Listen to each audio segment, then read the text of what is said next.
Can और you can not, you are right.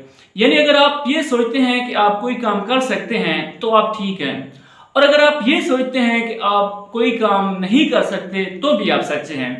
क्योंकि आप जो सोचते हैं कर सकते हैं।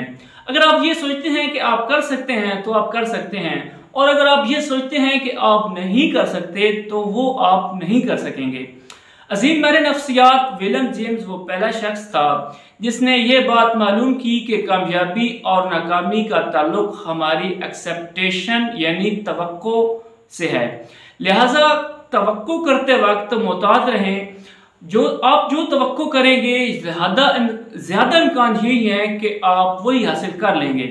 मारूफ अमरीकी नफ्सियाती मुआलिज कार्ल रजर्स ने बहुत से साल ये जानने में सर्फ कर दिए कि लोग कामयाब क्यों हो जाते हैं। वो इस नतीजे पर पहुंचा कि कामयाब लोग कामयाबी के बारे में सोचते हैं और वो कामयाब हो जाते हैं, जबकि नाकाम लोगों को खौफ होता है कि वो कहीं नाकाम ना हो जाए और वो नाकाम हो जाते हैं। वो शख्स जिसे गरीबी का खौफ हो वो कभी अमीर नहीं बन सकता।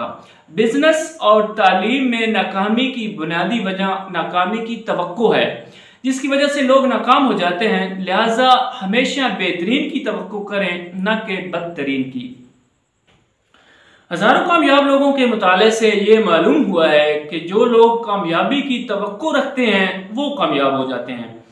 दुनिया की सारी अचीवमेंट, सारी कामयाबियों और कामरानियों का बुनियाद जो है वो मुस्बित ज़हनी रवैया है। मुस्बित ज़हनी एटीट्यूड नॉलेज से भी बहुत ज़्यादा ज़रूरी है। मुस्बित सोच से बंदा एक्टिव, मुतहर्रिक और फ़ाल हो जाता है, जबकि मनफी सोच से बंदा गैर फ़ाल हो जाता है। मुस्बित सोच 19% कामयाब होती है। नाकामी और कामयाबी बुनियादी तौर पर फर्द के एटीट्यूड यानी रवैये का नतीजा होती है। जिंदगी की जंग हमेशा ताकतवर और तेज यानी फास्टर इंसान नहीं जीत सकता, बल्कि ये जंग वो जीतता है जो मुस्बित ज़हनी रवैया रखता है।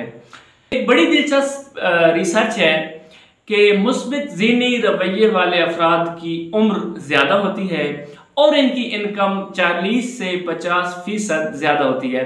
तो हमेशा अपनी सोचों का ख्याल रखें और मुस्बित ज़हनी रवैया इख्तियार करें। इंशाअल्लाह ताला आप ज़रूर कामयाब हो जाएंगे।